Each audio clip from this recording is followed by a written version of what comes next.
Hi guys, it's Jill here, the Fat Controller, and today we're talking about how a fat controller is a detector, not a dieter. What do we mean by that exactly?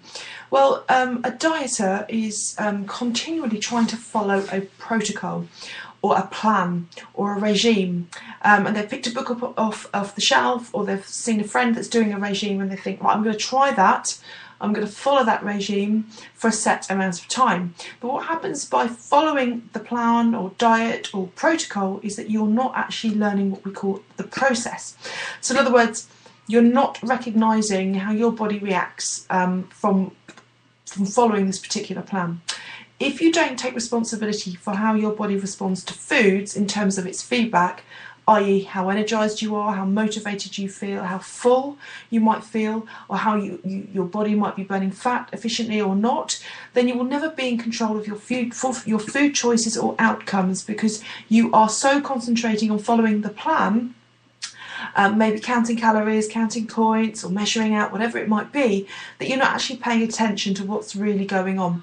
And then it becomes a process, or a protocol or a plan that's involved using willpower only. So you're really following the plan using willpower, not connecting with the body on a deeper level. So for example, what you eat for breakfast could greatly impact how hungry you feel in the evening.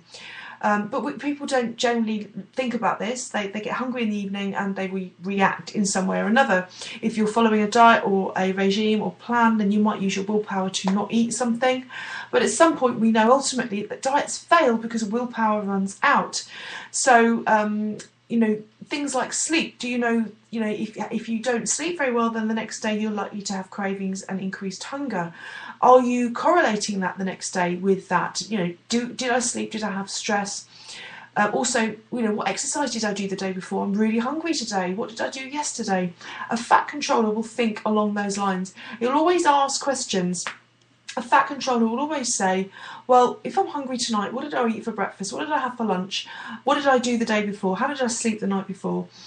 So you can start to understand that a detector is very different in that they will always look for feedback and try to understand why that feedback has occurred. A detective or a detector will not use the scales either to measure success, but rather they will measure how they feel in terms of fitness. Are they stronger? Are they happier? How does the tape measure feel? How do the clothes feel? How do you look in the mirror? How are you feeling within yourself? You will not jump on scales.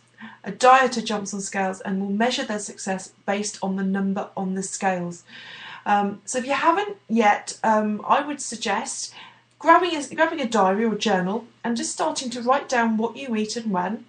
And then when you get feedback later, you can look back and start to ask those questions and kind of build your own picture of how you operate and how your meals will work in terms of a plan, of a nutrition plan, more of a sort of a process rather than a protocol. So you won't see meals as separate. You'll start to see as everything part of your nutrition plan, and that will also incorporate sleep, stress, exercise, how you think, your relationships. Everything affects how your metabolism operates. And as you become a better fat controller, you will automatically understand what food choices and combinations of food choices and what exercise and combinations of exercise, sleep and stress, how they will also impact on your hunger and your ability to stay on a sort of a process that you want to maintain for life. So you want to be a fat controller for life. So my question finally is, are you becoming a fat controller who detects, or are you still a dieter who's relying on that one plan, that magic plan that's going to help you get the body of your dreams? Thanks for listening, guys, and I'll look forward to speaking to you very soon.